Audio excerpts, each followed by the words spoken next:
Assalamualaikum warahmatullahi wabarakatuh. Sampai saat ini, masihkah kita merenung atas kebesaran dan kenikmatan yang diberikan oleh Sang Maha Pencipta dalam diri kita? Apakah itu? Yaitu hidup. Hidup adalah nikmat yang paling besar yang diberikan kepada kita oleh Sang Maha Pencipta. Nah, di dalam menyampaikan materi pelajaran pada murid atau peserta didik, senantiasa kita harus menyampaikan nilai-nilai karakter.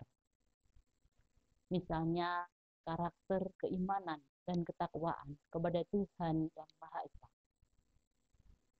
Nah, di video kali ini kita akan mempelajari tentang struktur dan fungsi sel. Yang terlebih dahulu kita harus memahami, yaitu tentang ciri-ciri hidup atau ciri-ciri makhluk hidup. Ciri-ciri makhluk hidup diantaranya yang pertama adalah bernapas. Nah, makhluk hidup melakukan respirasi atau bernapas. Yang kedua, nutrisi. Makhluk hidup membutuhkan nutrisi atau zat makanan untuk kelangsungan hidupnya. Yang ketiga, bergerak. Makhluk hidup dalam melakukan aktivitas senantiasa bergerak atau moving. Yang keempat, iritabilitas atau peka terhadap rangsang. Yang kelima, reproduksi. Makhluk hidup untuk melangsungkan keturunannya melakukan reproduksi. Yang keenam, ekskresi. Terjadi pengeluaran atau melakukan pengeluaran dan lain-lain. Nah, bicara tentang ciri-ciri hidup, kita kembali ke struktur dan fungsi sel. Nah, sel itu merupakan unit struktural dan fungsional terkecil pada makhluk hidup. Sehingga jika kita menyampaikan atau membicarakan tentang ciri-ciri hidup pada makhluk hidup, ini secara tidak langsung juga sudah mengetahui tentang ciri-ciri atau karakter sel.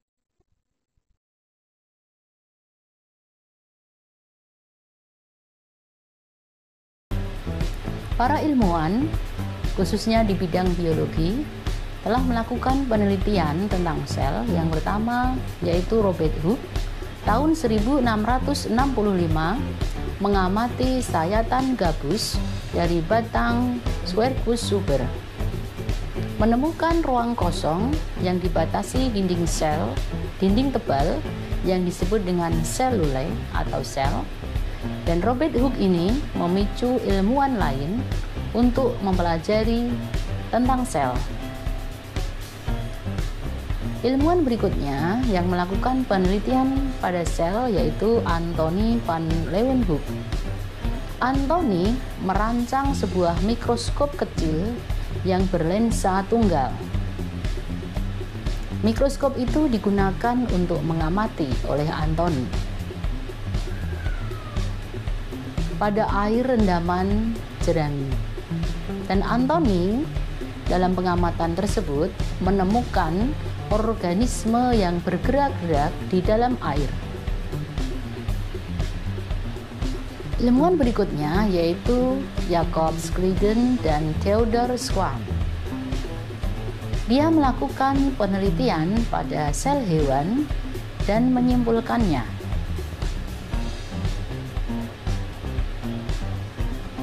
Bahwa tiap makhluk hidup terdiri dari sel. Dan sel merupakan unit struktural terkecil pada makhluk hidup. Organisme bersel tunggal terdiri dari sebuah sel, organisme lain bersel banyak. Ilmuwan berikutnya adalah Max Kuch.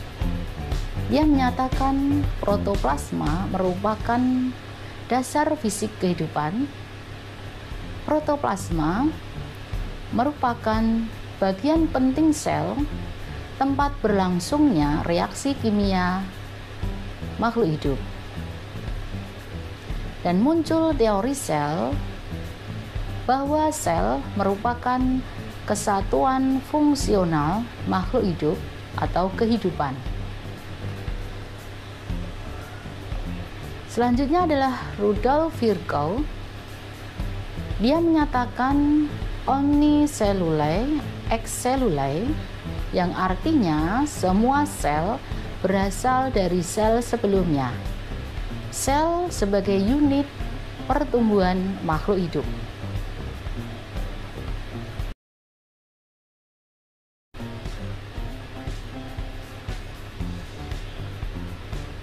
Dapat diperhatikan pada tampilan struktur sel. Dengan mengamati struktur sel, kita sudah dapat mengetahui bahwa itu adalah sel hewan. Di sana ditemukan bagian organela sel, ada mitokondria, ada sentriol, ada lisosom, kemudian aparatus Golgi. Sebagai bagian padatan pada isi sel adalah disebut dengan organela sel, sedangkan bagian cairannya adalah sitoplasma. Untuk sel hewan dapat diamati pada prinsipnya tidak jauh berbeda dengan sel tumbuhan. Sel tumbuhan dan sel hewan pada prinsipnya sama, namun ada beberapa organela sel yang hanya dimiliki oleh sel tumbuhan tetapi tidak dimiliki oleh sel hewan, misalnya adalah kloroplas. Sama halnya pada sel hewan tidak dimiliki oleh sel tumbuhan, misalnya adalah sentriol. Nah, seiring dengan perkembangan teknologi dan ilmu pengetahuan, Robert Brown menemukan nukleus sebagai benda kecil yang terapung pada cairan sel. Falik Nurjadin beranggapan bahwa bagian terpenting dari sel adalah cairan sel, dinamakan protoplasma. Johannes Purkin, orang pertama yang mengajukan istilah protoplasma untuk menamai bahan embrional sel telur. Selanjutnya ditemukannya mikroskop. Yang pertama tadi mikroskop yang masih sangat sederhana, kemudian ditemukan mikroskop cahaya untuk pengamatan dengan bantuan cahaya, dan mikroskop elektron.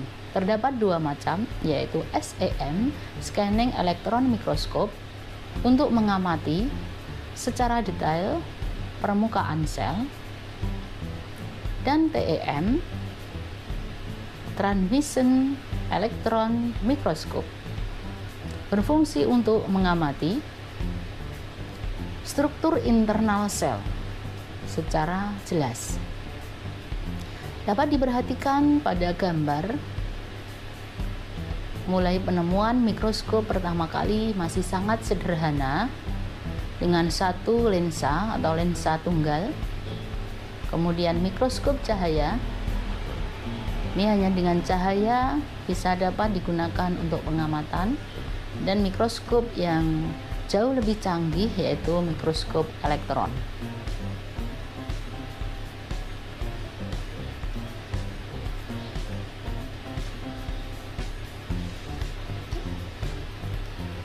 Selanjutnya kita bahas tentang struktur sel. Yang pertama, bagian membran plasma atau membran sel dikenal dengan model mozaik cair, terdiri dari lipid dan protein yang disebut dengan fosfolipid. Nah, fosfolipid ini karena rangkap maka disebut dengan bilayer. Nah, fosfolipid bagian kepala tersusun atas fosfat, dan fosfolipid bagian ekor tersusun atas lemak. Selanjutnya, sitoplasma.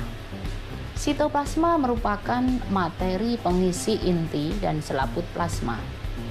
Sitoplasma dalam inti dinamakan nukleoplasma. Sitoplasma memiliki komponen utama yang disebut dengan sitosol, dan sitoplasma mengandung substansi yang bervariasi. Dan sitoplasma ini merupakan tempat terdapatnya atau ditemukannya organela-organela sel. Selanjutnya adalah inti sel atau nukleus. Inti sel terletak di tengah sel, berbentuk bulat atau oval. Fungsinya adalah untuk mengendalikan kegiatan sel. Umumnya hanya satu inti pada sel, tetapi ada juga yang memiliki dua inti atau binukleat, contohnya pada paramecium, atau lebih, atau dikenal dengan multinukleat, contohnya adalah pada Euceria.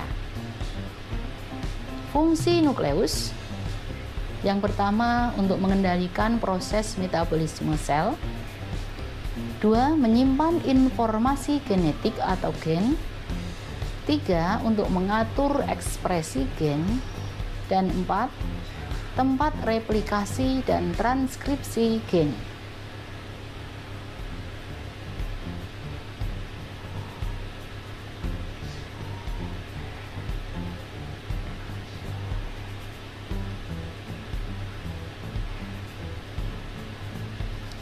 Berikutnya adalah retikulum endoplasma atau dikenal dengan RE. RE terdiri dari dua macam, yaitu RE kasar dan RE halus. Untuk RE kasar bentuknya diselubungi oleh ribosom sehingga tampak berbintil-bintil. Sedangkan RE halus tidak ditempeli oleh ribosom sehingga permukaannya tampak halus. Adapun gambarannya seperti apa dapat dilihat di tampilan. Retikulum endoplasma ini tersusun oleh membran yang seperti jala, berasal dari kata retikular yang artinya anyaman. Letaknya memusat pada bagian dalam sitoplasma, merupakan saluran penghubung antara nukleus dan bagian luar sel.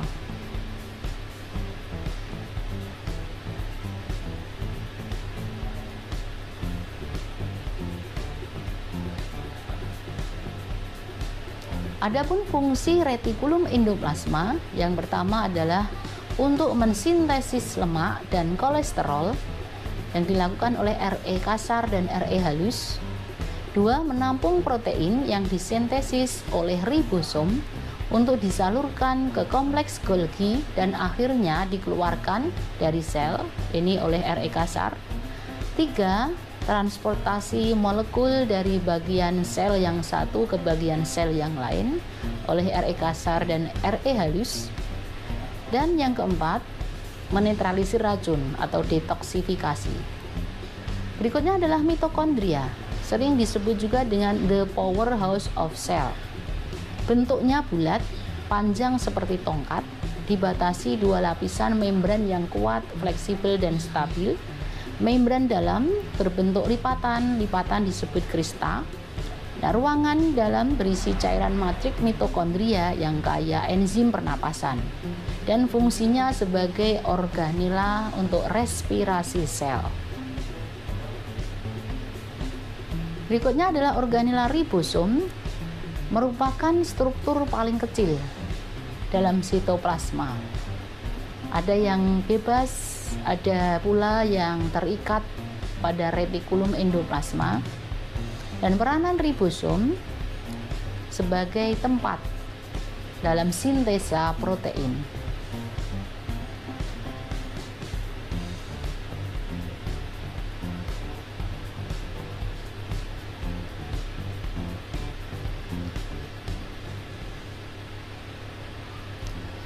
Selanjutnya adalah kompleks Golgi atau aparatus Golgi atau badan Golgi.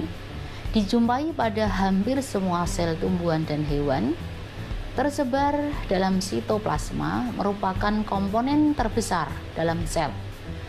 Antar bagian badan Golgi berhubungan dengan struktur membentuk jala, dan peran badan Golgi adalah untuk sekresi sel. Dapat diperhatikan pada gambar. Adapun fungsi kompleks Golgi sebagai tempat sintesa polisakarida, membentuk membran plasma. 3. Membentuk kantong sekresi untuk membungkus zat yang akan dikeluarkan sel seperti protein, glikoprotein, karbohidrat, dan lemak. Dan yang keempat, membentuk akrosom pada sel sperma.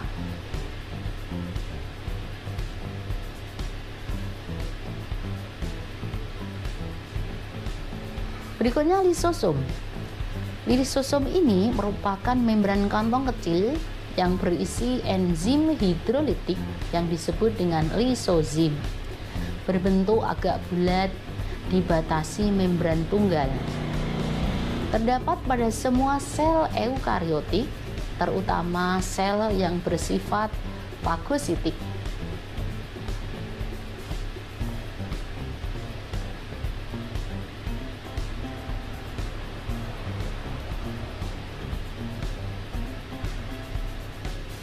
Adapun fungsi lisosom, yang pertama untuk melakukan pencernaan intrasel, 2. Autofagi, yaitu menghancurkan struktur yang tidak dikehendaki di dalam sel, kemudian eksositosis sebagai pembebasan enzim keluar sel, autolisis yaitu penghancuran diri sel dengan membebaskan lisosom ke dalam sel, dan menghancurkan senyawa karsinogenik.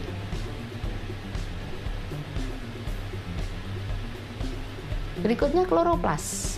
Kloroplas hanya terdapat pada sel tumbuhan dan alga. Mengandung pigmen kloroplas yang dinamakan dengan klorofil. Bahan dasar kloroplas adalah stroma.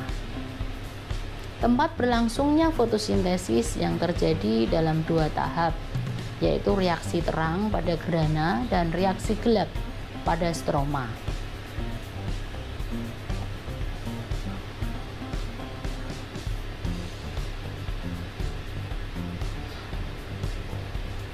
Sentriol, sel hewan dan beberapa mikroorganisme serta tumbuhan tingkat rendah ditemukan sentriol. Terletak dekat permukaan luar nukleus.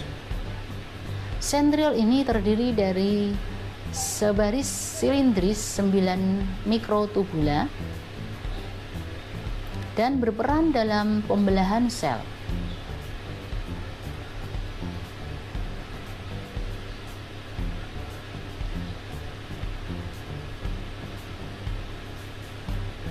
Ya, yang terakhir, sebagai bahan evaluasi dalam pembelajaran ini, kalian diminta untuk menjawab beberapa pertanyaan. Yang pertama, apa saja komponen utama sel sebagai struktur terkecil kehidupan?